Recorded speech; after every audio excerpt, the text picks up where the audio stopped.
Welcome. My name is Michelle Sumner. I'm the Program Manager for the Second Line of Defense Program. I'm going to start by just giving you a brief description of who I am. I'm a mathematician with an MBA, and I'm a certified project management professional. I have the privilege of working with some very talented, very intelligent, very creative physicists and nuclear engineers. So I'm going to talk to you about the Second Line of Defense Program. And I'm going to give you some policy background, but I would really like what you leave the room with is what their perspective is, what the physicists and the nuclear engineers, what they deal with on a daily basis, and what input they have into the Second Line of Defense Program. So our discussion topics for today, we're going to talk about the mission of the SLD program. And just to give you a little bit of background on the SLD program, it's part of the Office of International Material Protection and Cooperation, which is NA25. So this program resides in the Department of Energy in the National Nuclear Security Administration. Then the next thing we're going to talk about is what our responsibilities are, what Oak Ridge National Lab's responsibilities are with regard to that mission, and talk about some of the challenges that we have with regard to that mission. Everybody has a mission statement, and so we'll just read this together. The mission is to strengthen the capabilities of the partner country to deter, detect, and interdict illicit trafficking of special nuclear and other materials. So how do they do that? What is their strategy?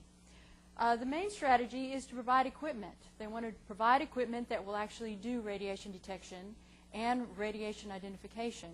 They want to train those people, develop and teach the people that are going to respond to these alarms, and they want to encourage information sharing within the country and with regional partners to develop a strong strategy for illicit detection of radioactive material. So the SLD program is broken into two sub-programs. We have the core program and the megaports program. The core program, the main goal is to equip border crossings and add the additional layer over the first line of defense. The megaports, as the name states, they have identified and prioritized the top 75 ports worldwide, and their intent is to work with those ports to equip radiation detection equipment. As you can see, they also work with a number of international partners like the IAEA, the European Union, and on the domestic side, the Department of Homeland Security. Cross-cutting or overlapping over both of these programs is a sustainability program. And that program works to ensure that the host country can maintain the training of the people, maintain the equipment, and they also want to get their buy-in into the system that's put in place with the SLD program.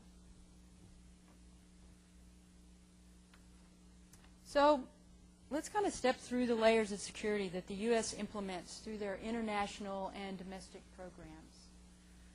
I talked about the second line of defense, and I talked just briefly about the first line of defense. So the first line of defense is to secure the facility perimeter.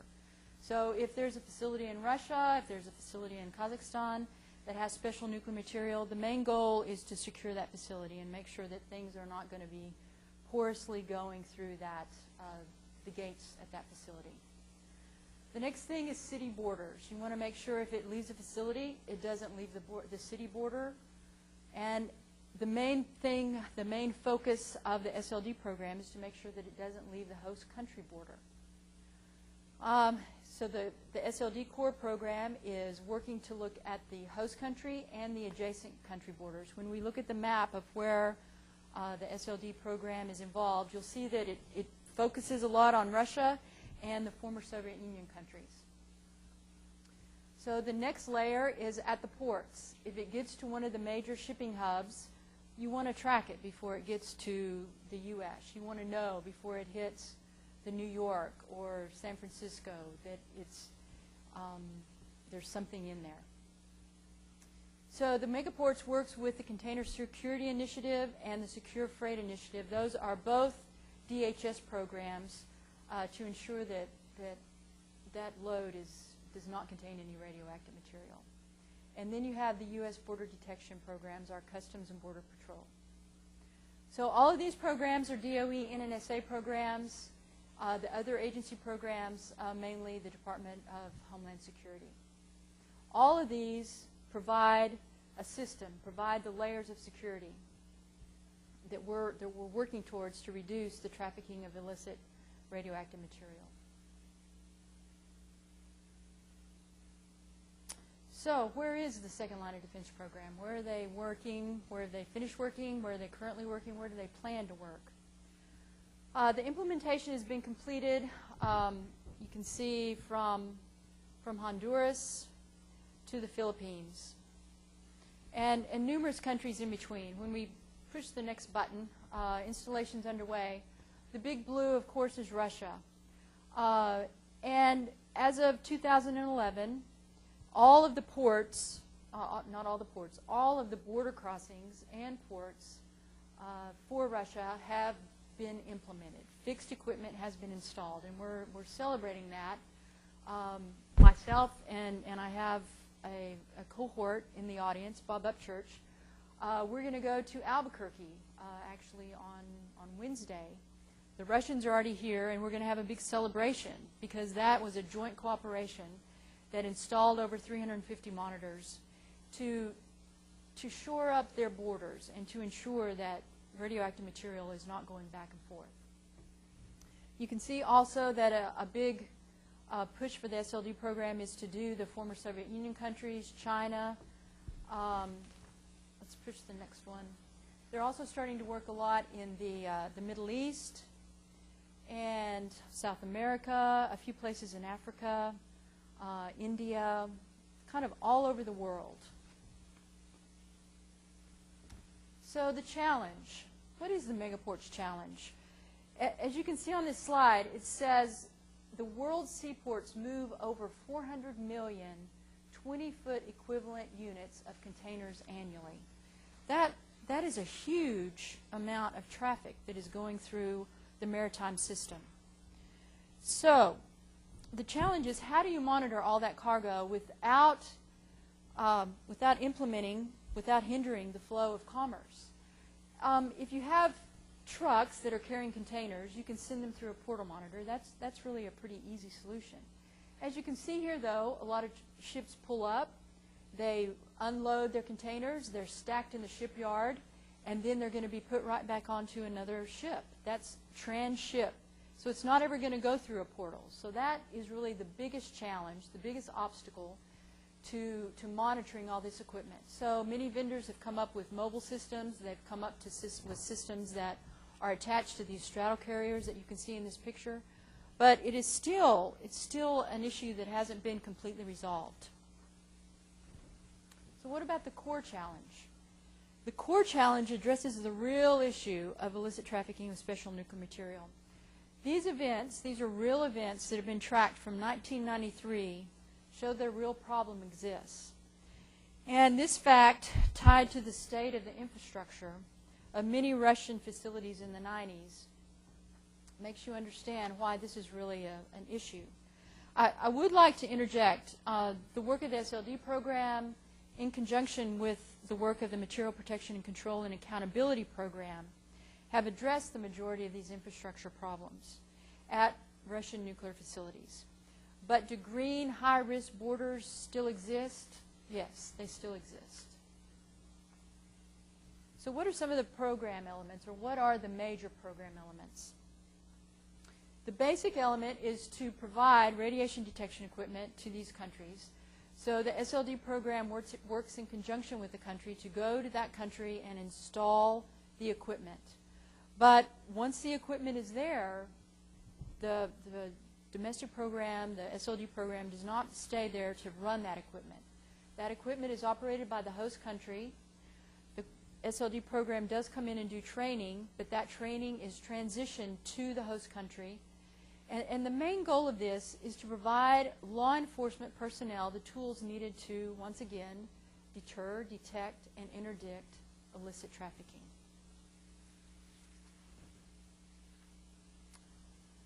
So the concept is, this slide depicts a normal border crossing. So in that, you can see that it has the traffic lanes, the inbound and the outbound traffic lanes. And vehicle monitors, vehicle radiation portal monitors are installed at these traffic lanes.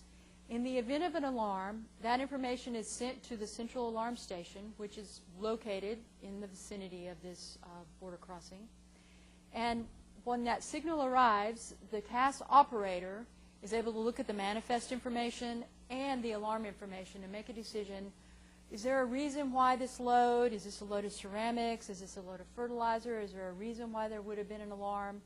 And then they give the information to another officer that can go and do a handheld inspection, if necessary, on that equipment, on that vehicle. We've taken it a step further. So sometimes these border crossings are located 25 miles, 50 miles, 100 miles from the next level of authority or from the National Command Center. And that National Command Center would like to know, are those monitors actually working and are they responding appropriately? So in many cases, when it leaves the local CAS, that signal also travels up to the National Command Center. And a person there, numerous people there, will review that and ensure that the people are responding in the appropriate manner and those monitors are actually working and functioning. So SLD provided equipment. At fixed locations, we have vehicle monitors, pedestrian monitors, and rail monitors. And at non-fixed locations, like we talked about the Megaports Challenge, this straddle carrier has radiation detection equipment located on it so that it can move through the stacks and monitor the stacks so that it doesn't have to be on a vehicle going through a portal. We also have van-mounted monitors. This is mainly used in the event of an event. And an event, I mean like the World Cup, the Olympics, anything where a country would like to have a next level of assurance that there's not going to be any issues with an RDD.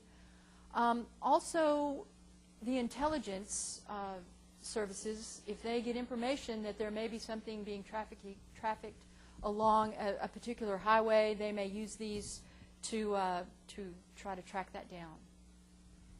Then they also use handheld equipment. If it's decided that an alarm needs to be identified further, then they have personal radiation pagers, they have identifinders, survey meters, and high purity germanium identifinders.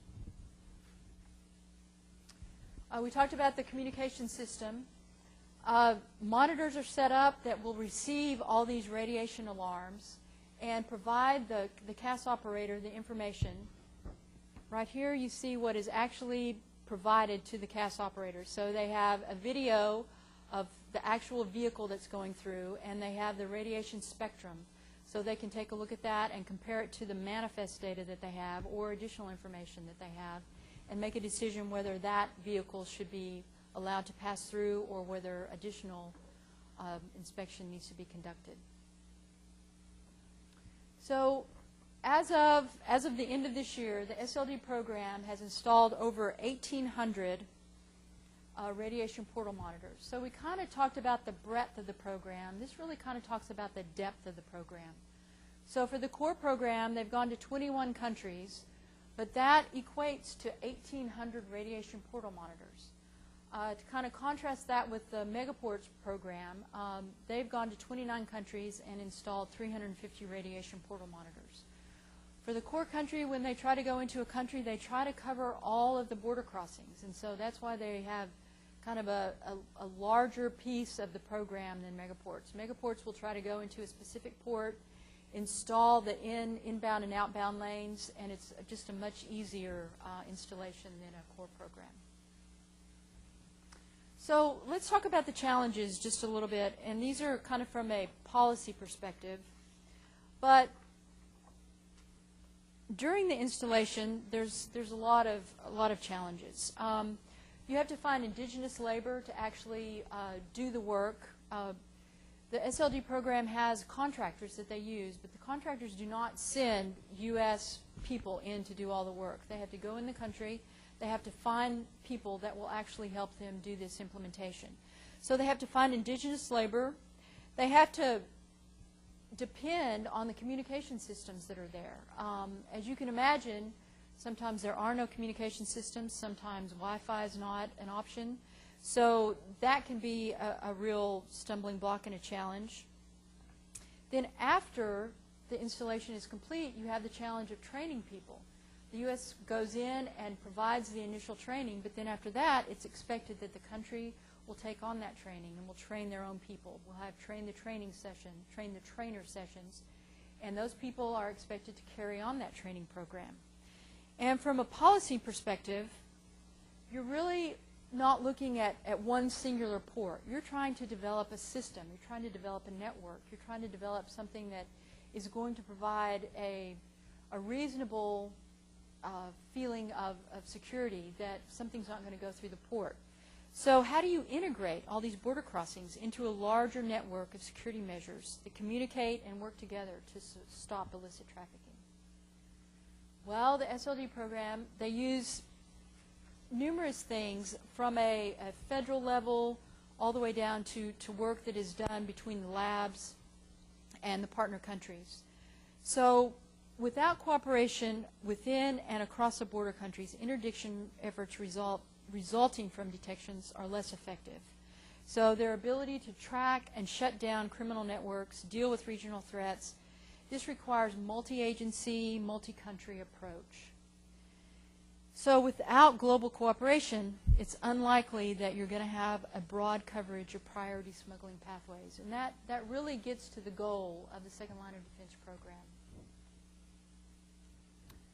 So the SLD program tries to work together to build these alliances to meet these challenges.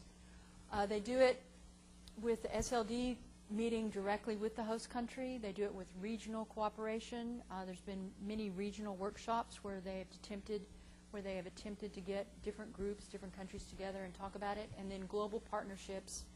We'll kind of talk about those a little bit further. And what you try to do is get them to come together to talk about their best practices and their lessons learned. And also, if you're going to do training and you're looking at kind of rather a small country, Uzbekistan and Kazakhstan, they were not small countries at all, but they have limited resources. And so if you try to get a regional approach, it really is a lot more helpful. It's a lot more sustainable. And there are certain countries that are real leaders in this. The Belgians have kind of been very heavily involved in this from the very beginning. They have physicists that are part of their customs service. And they take great pride in understanding, they analyze their own data, they understand how these work. And so they're a great leader when you try to talk to different countries and get their buy-in into this program. The SLD program tries to coordinate with the G8 Global Partnership. These are more federal type initiatives, but all of these things are very important. Working with the State Department, working with DOE, NNSA, the Defense Threat Reduction Agency, and Department of Homeland Security are all very important elements to ensure this approach is successful. One specific example of this partnership and its success is the Border Monitoring Working Group. It's been around since 2005, and it's a combination of the SLD program, the IAEA, and the European Commissions. They have people from all over the world that participate in this. They actually just met in October in Santa Fe. People are enjoying going to New Mexico for some reason. I don't know. But they met in Santa Fe. They have a good wide, comprehensive view. They kind of talk about the policies, and then they also have the technical people that get involved. The Canadians brought some actual polyvinyl toluene scintillation, the plastic, and they brought it because they're seeing bubbles, they're seeing degradation in the plastic, and so on a technical level, they're trying to deal with some of these issues. And it's a very good forum, very open, and it brings the right people together so that you're not duplicating efforts and spinning your wheels. So let's talk about sustainability a little bit longer. How can you ensure long-term sustainability of detection systems? you know, we don't really think about it, but the federal employees go into the country, they work out these agreements, and a big part of that is how are you going to finance that in the future? And so sustainability comes in and tries to make sure that they have secured financing for the technical, the financial, the policy, all the commitments that they really made once they put this equipment in the ground. And sustainability also tries to focus on the people, the processes, and the equipment. You have to have a training program that's going to be sustainable. You have to have maintenance providers that are going to go in there and fix the equipment. And then establish support teams, gather information, provide feedback, talk about the lessons learned, and include people that have been doing this for a very long time, like the IAEA and the EU. So sustainability, there are 7 sustainability principles. And it's the same approach whether you're looking at fences, at security, at protection, whether you're looking at radiation protection, detection systems. Those 7 principles are performance, capability assurance, life cycle management, organization, personnel, configuration management, procedures, processes, training, and maintenance and logistics. And if you think about a system, you have to have all of those things to make sure that it operates correctly. And so sustainability tries to cover the whole gamut. They try to provide indicators and criteria, and then those tools feed into that. So let's look at training and kind of drill down a little bit further. So if you're looking at training, an indicator for a sustainable training system may be that the partner country has indigenized SLD training curriculum. And in order for them to do that, this sounds kind of simple to us if you deal with this on a day-to-day basis. But for a country that doesn't normally deal with this, they have to set up an organization and a point of contact. You have to have somebody that is going to take responsibility for it. You have to provide them a plan, a strategy. How are you actually going to complete this? Do these people need to be retrained every year, every 2 years, every 3 years? Are you going to bring them to one location? Are you going to go out and work with them in the field? How are you going to do it? PC scheduled and PC conducted training and refresher training, and the partner country implements a training, tracking, and scheduling process. And so you help them develop all these documents, these tools, these examples, so that they can be successful. So you can see how, I mean, doing sustainability sounds kind of easy, but sustainability is really the most difficult part of the whole problem, is you have everything in place. Now how are we going to keep it in place? How are we going to keep it running? How are we going to keep it sustainable?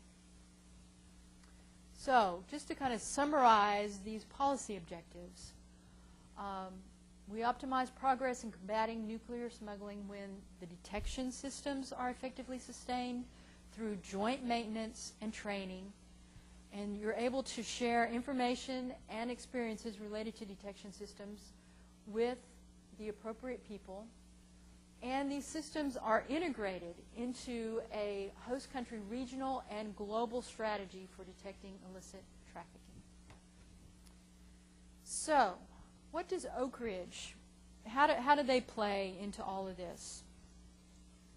We'll talk about the ORNL mission. And the main mission at Oak Ridge National Lab is data analysis. And we receive daily files from these radiation portal monitors. And we analyze that to say, are the monitors working? Are they working properly? Are these operations sustainable? And I'm also going to talk about the description of the analysis process. So a description of the daily file, how ORNL uses this daily file, and talk about one of our tools, which is the DART. It's the Desktop Analysis Reporting Tool. So daily file information. As the name states, daily file, so on a 24-hour status, the RPM writes to a file, to a text file, the information that is coming from the RPM. The data is comprised of the RPM settings, which include the alarm thresholds, the discriminator settings, the algorithm parameters. It talks about the information on operational conditions, so you're going to get all the background count rates for the neutron and gamma, detectors written every 5 seconds. You're going to get the occupancy count rates for the neutron and gamma detectors written every 200 milliseconds. You're going to get speed messages, and you're going to get the alarm count rates for neutron and gamma written every 200 milliseconds. These are 200 megabyte files a day, so they're huge. And so you can imagine if you have 1,800 monitors, that this is a vast amount of information. So we're going to talk about this a little bit further, but what ORNL does is we collect all this information, we store all this information, we're the repository for all this information, and then we do analysis on this. So here, the daily file also includes the fault condition information, the gamma high fault, gamma low fault, neutron high fault, tamper faults. And so we use that information. It says additionally we can determine other information not explicitly written. So we use that information, we do analysis on it to tell the state of health of the monitors. You can actually look at lane throughput. And why is that important?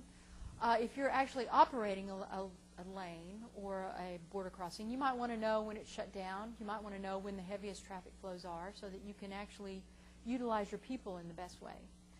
We can see effects of rain and temperature. We can know when there's hardware failures. Communication failures, we only know we didn't receive the daily file. We can assume it's a hardware or a communication failure. We look at container link distribution, and we look at alarm rates. To do all this, written by an ORNL employee, is the desktop analysis reporting tool. So it takes all these strings of data and it provides it into a graphical representation that provides us meaningful information. So in this case, you're actually looking at a background plot. You're looking at the counts per second on the Y, and the X is just time. So you can see this is from January until February. You're looking at a month's worth of data. And you're seeing these spikes, and so you're kind of going, what's going on with one of these gamma detectors? Because not all of them are seeing it. You see, it shows you the 4 detectors, and only G1, detector number 1, is seeing some of these spikes. And then something happens to it. So we can trend and we can look at this information. We're not getting this information real time. So we're not calling up the port and saying, go look at this, go take a look at this. We're seeing this about a month later. And so we're able to do historical lookbacks. We're able to provide a tool to the maintenance provider so that they can actually determine what some of these issues are. So here, what are some of the other things that can be determined from DART? Background updates, crowding, tailgating. We're going to talk, and I'll show you kind of some real-life instances of all these. But if the traffic flow is not good, you don't want a vehicle to just stop in the radiation portal monitor. That's not what you want the portal monitor to do. You want the vehicle to go through rather slowly, but you want it to go through because that's how the algorithm is set up to start collecting information, start collecting the gamma and the neutron rates, and then you want it to stop. So background updates are very important. You can tell crowding, tailgating, and you can tell if a vehicle is parking in there just by looking at the backgrounds. Maintenance issues such as high voltage, moisture, communication issues, and occupancy issues. If you have an occupancy sensor on a portal monitor, and it's constantly looking for a 20-foot or a 40-foot container. If it constantly sees flatbeds, then it's not ever going to occupy. And so you have real issues with what you're trying to get the radiation portal monitor to do and the input that you give it. So it's very important that we review these and we try to make changes. So you might want to lower that occupancy sensor so that it actually sees flatbeds and it knows that it's going to be occupied. Some sample graphs and results. Just as simple as data availability. Was the monitor on and recording data at any time during each indicated day? You know, if you see these gaps, what are these gaps? Did they shut the monitor off? Did they shut the task down? It's things that give you an idea if these systems are operational. The background levels. A lot of cases, if we kind of have this Sesame Street type thing, you know, does one thing look like the other? And so in this case, all of these radiation portal monitors are seeing pretty much the same thing. So everything is really, you're not seeing one detector kind of have issues that the other one is not. And that's a very simplistic example, but it is one way that we use this information. And then we are very interested in neutron alarms. Even though we're looking back a month or 2 months, we're very interested in neutron alarms. And if we see neutron alarms, we actually go back to the country manager and ask them to go back to the country and say, how did you resolve this? We see this. We don't see that they did a secondary inspection. How was this actually resolved? Because let me just kind of give you a point. These monitors are expected to see one neutron alarm in every 10,000 occupancies. You're not supposed to, in normal commerce, you don't see very many neutron alarms. So it always kind of raises a big issue if we see a neutron alarm. So DART is used to perform trend analysis for sustainability. It's not used for real time, and we complete these reports and we send them to headquarters and we send them to the sustainability managers so that when they go back in country, they can kind of take this and they can say, well, we see that this detector number 1, it was having some issues. Are you actually having any issues with that detector? Are you seeing things that you don't really understand and maybe you need some help with? So the utility of background. We're going to talk about background suppression, but that indicates portal crowding, inadequate traffic flow. Weather-related issues are all the detectors seeing the similar profile. The time scale for this is approximately 6 hours.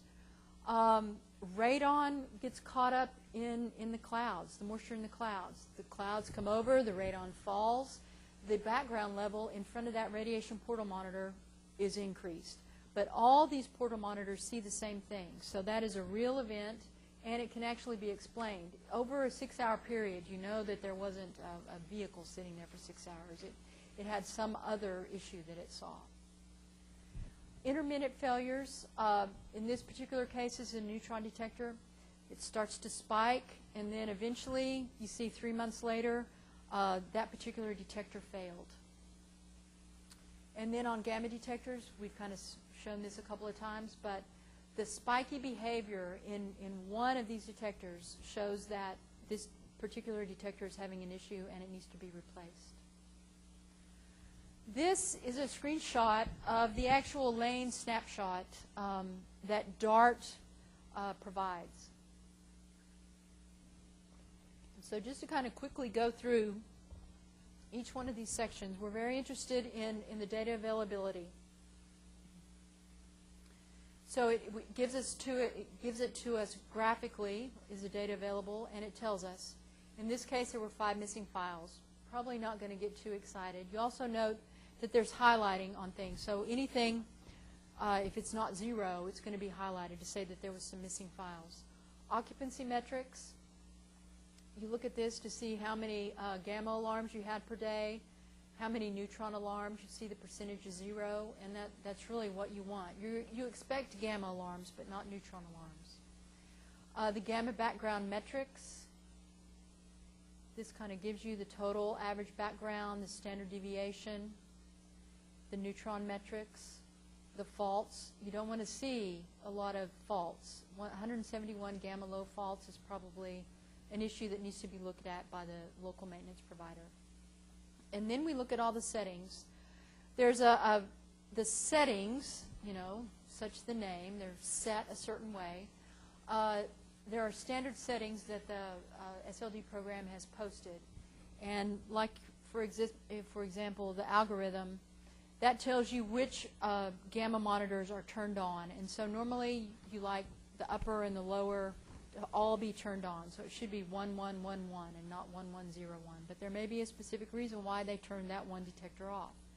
So all of these things give you an example or give you an idea of, is the radiation portal monitor working, and are there trends that we're seeing that we need to address? So ORNL obtains the daily files submitted by the partner country, normally through a secure FTP site. These files are transferred by the people in country, and we like to get them on a monthly basis. Sometimes it's quarterly, sometimes it's intermittently. And then we provide a report to the country manager, which is the federal employee, each month. And so just to give you an example, ORNL receives 10,000 daily files received from 385 lanes, which represents 3,855 occupancies. We have about 7 people who work on this, not full-time. But as you can imagine, looking at these lanes is not the most thrilling thing to do on an everyday basis. So this is kind of a part-time job for numerous people to review this and to get an idea of what's going on with that lane and to provide that input back. 23 countries submit information as of October 2011. And if you think back, the countries that have been implemented, there were about 50 countries that have been implemented. So based on the information sharing agreements, based on the availability of FTP, we don't currently even see half of the sites that are implemented. So we're constantly trying to get information from these countries. When the sustainability team goes there, we ask them if they're willing to share that information. Some countries basically are not willing to share information, but there are others that we're just having technical difficulties getting that information. So a summary of the data analysis. Daily files contain a huge amount of information that give us an idea of, is the radiation portal monitor working or is it not working? And we're trying to improve those tools, improve our reporting process to make that better and to make all of these portal monitors more sustainable. So let's review some of the challenges. Geometry. Who cares about geometry? We all care about geometry. This slide kind of gives you some interesting depictions of geometry, but what I hear in my office from the physicists, from the nuclear engineers is, you know, nobody really cares about the solid angle issues. Nobody understands 1 over r squared. There are so many issues out there, and the basis for all of this is geometry. So, you know, in a perfect world, you take a source, and if you think of a source as a light bulb, you want to be able to detect what's radiating from that light bulb. So from a geometric perspective, if you look at half of it, you look at 2 pi. If you look at all of it, you're looking at 4 pi. And this really is a 3-dimensional problem. And not looking at intrinsic efficiency, just looking at purely a geometric consideration. So if you think once again as these light bulbs emitting, we're really interested in that green one. We're interested in that special nuclear material, that plutonium, that highly enriched uranium. That's what we're trying to see. This detector, if you plop it out there in the middle of everything, it's going to see everything. So we use shielding and collimation to try to limit what it sees. So you blind the detector using a piece of lead so that it's not looking behind it, it's looking forward. This is the collimated horse. We're going to collimate our detector so that it only sees a limited amount of its environment. And this gives you a better idea of the collimation and the solid angle. If we try to extend that collimator, we're actually getting down to what we're really interested in seeing. This is kind of an exaggerated version, but you get the idea. So in a real world situation, you can see the portal monitors over there, real close to that stack of containers. So do we want that radiation portal monitor to be looking at that whole port? No, we don't. We want it to be very focused on the lane, on the vehicle, and the traffic that is going through there. So these monitors, they are collimated and they are shielded. And what other influences are there on that radiation portal monitor? Weather. We already talked about the radon that's collected in the moisture. The weather, those clouds can go over. the rain can fall right down on that lane, and that radiation portal monitor is going to see that radon until it evaporates or goes into the ground or disappears. So once again, just to kind of elaborate on this one, it really is, it's a three-dimensional problem. It's a real issue. And this is something that the physicists here, they're trying to review the data that they receive, and they're trying to see, are there outside influences that are affecting this radiation portal monitor, and how do we change the parameters? How do we change some of these settings? So maybe they won't get as many alarms, or maybe they won't see as much as what the environment is showing them. So just to talk a little bit more about the equipment, we have fixed equipment. Here you see a pedestrian monitor. Here you see a rail monitor, and we have vehicle monitors. One slightly important thing is you can kind of see on the rail monitor the height. Because the containers are placed on rails, you don't want the monitor to be looking underneath the rail as much as you want it to be looking at the container.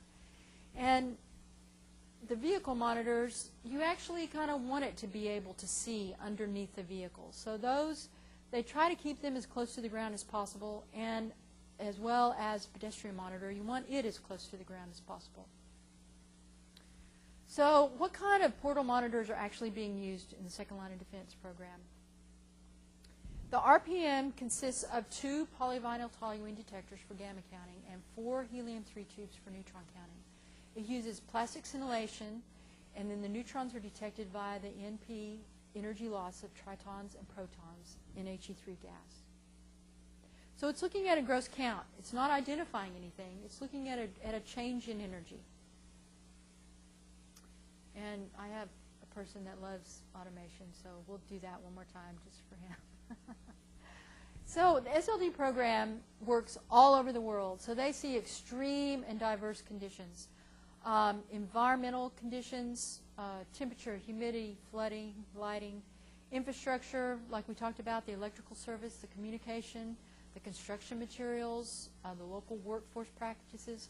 All of these are a challenge to actually doing the installation. And then once they're in service, trucks, they're not used to having a portal monitor. Once, you know, the truck is kind of used to a lane, now this portal monitor is there, and they may just kind of run into it.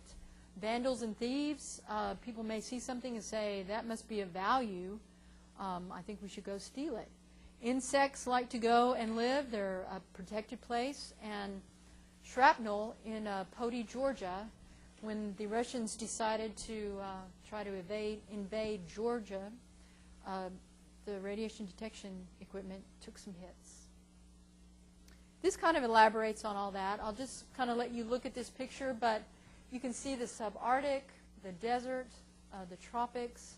All of these things come into play with trying to have sustainable equipment, and they affect the operation of the radiation portal monitor.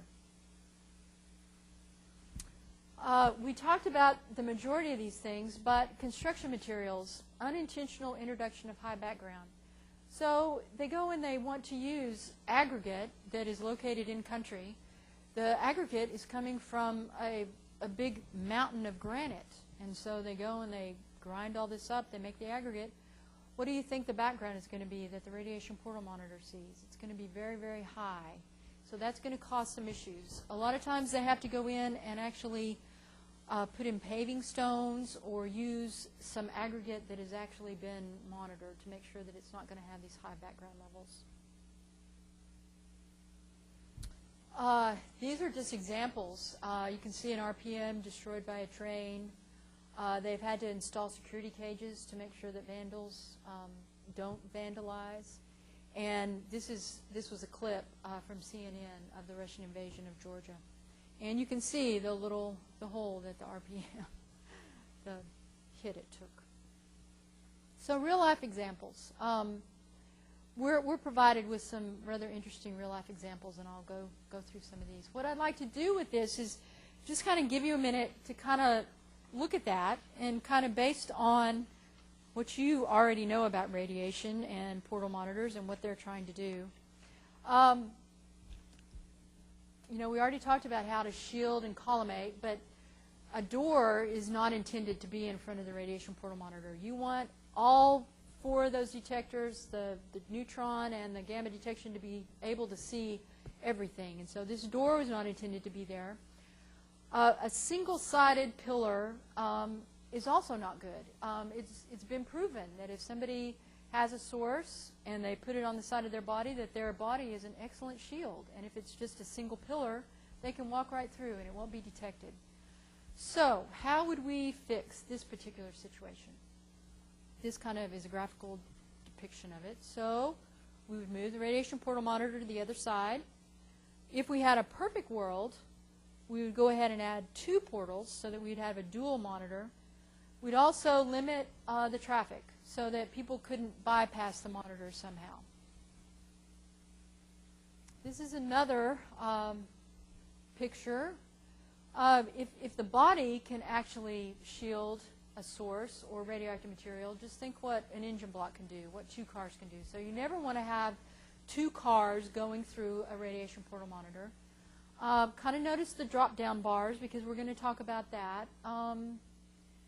The height is good on these portal monitors, so everything is really pretty good, but we can't have 2 cars going through a portal monitor at the same time.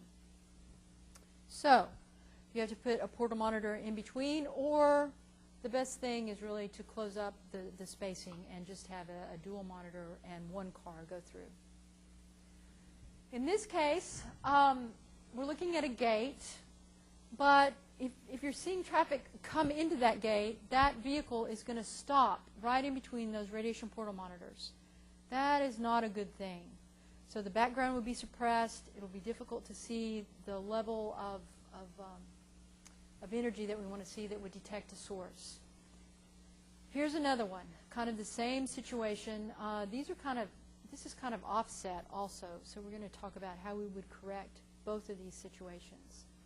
The drop bar, the vehicle goes through, it parks right in front of the radiation portal monitor. The portal monitor is not actually close enough, it's not at the optimal spacing, and the truck is off center line. So we move the drop bar, move those portal monitors a little bit closer, and then also have another drop bar. So if you have dual lanes, if you have dual directional, you can stop at the traffic at both ends. So background suppression. We've kind of talked about this on the periphery, but you have a specific background, and you set the alarm threshold at nominally 4 sigma. So this is the size, the size of the source that the monitor is going to be seeing, and that's where it's going to alarm.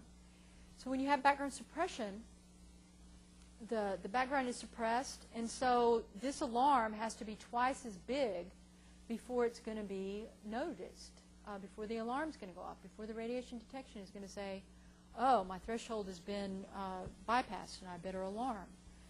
So this is a perfect example of background suppression. Notice that this is a one-sided portal monitor. The turnstile is right in front of the portal monitor. This little kiosk is not manned. So even if there is an alarm, who's going to come out and say, you know, this person right here in the middle, you must have been the person that had the source in your pocket or carrying something in your luggage. This is another example that we see. So once again, we don't like one-sided pedestrian monitors. The turnstile is downstream of the portal, and the kiosk is unmanned. So the first thing we do is move the turnstile so that people are going to be stopped before they get into the portal monitor. You're going to have a happy face in the kiosk. This one has an even added benefit of having an X-ray machine right back here. So I should know, but I don't know what that says in Russian. I don't know exactly what that says in Chinese, but they definitely cannot read the English because it says do not stop between the monitors. So we have traffic control problems. We have an X-ray. What is that X-ray doing? It is shining into the portal monitors, and you're going to have background suppression. So this is what background suppression events look like. So this is what that portal monitor is seeing when all those people are standing in front of it. And then you don't want that X-ray machine shining onto those portal monitors. You want to turn it so that it shines in opposite direction. You want to make the portal monitors closer because there is an optimum spacing for all, whether it's a pedestrian or a vehicle or a rail monitor. And then you want to have a turnstile so that you can control that traffic and you don't have to deal with the background suppression issues. This shows the X-ray events, so that causes a real issue with the radiation portal monitor. So just to kind of talk about a few more challenges, let's talk about the RPM components. If you open up an RPM, you're going to see a battery with charger, the controller and power supply, neutron detectors. We'll see another one here in a minute. The gamma communication terminal. So detecting radiation, gamma radiation, the gamma radiation hits a typical a type of material called scintillating plastic. That energy is transferred to electrons in the plastic, and these electrons release energy in the form of light. And these pulses are collected by the photomultiplier tube, and the light pulses are counted. And the plastic is covered with light isolation material to prevent external daylight from registering as radiation counts. All that is good. The real problem that we have is with detecting neutrons, because currently what we use to detect neutrons with is helium-3, and you can see the neutrons interact with the helium-3. They give off a certain amount of energy, and that's how we actually do it. The neutron detectors are housed in a plastic moderator, which slows the neutrons and increases their interaction. So we have a material challenge with the helium-3. Helium-3 is a daughter of the radioactive decay of tritium, and tritium is a key component of the nation's nuclear weapons stockpile. But back in 1998, we decided we had enough tritium for the stockpile. We didn't need to make any more. So without tritium, you can't have it decay to get your helium-3. And what happened in 2001? We had 9/11. There's much greater interest in how are we going to detect radiation? How are we going to ensure that nothing comes to the U.S., nothing goes on in these facilities, Russian facilities, Chinese facilities, facilities all over the world. So while there's been a decrease in the availability, there's been an increase in the demand. So you can see 84% is used by radiation detection for security. Another 10% is used by the neutron scattering laser and other physics research, which is done at Oak Ridge National Lab in the spallation neutron source. So we use a great deal of helium-3. There's been 3 top alternatives for neutron detection. Boron tin line proportional detectors, boron trifluoride proportional detectors, and lithium-6. So currently, in response to that challenge, the SLD program realizes that they're about to run out of helium-3. They're about to run out of those portal monitors.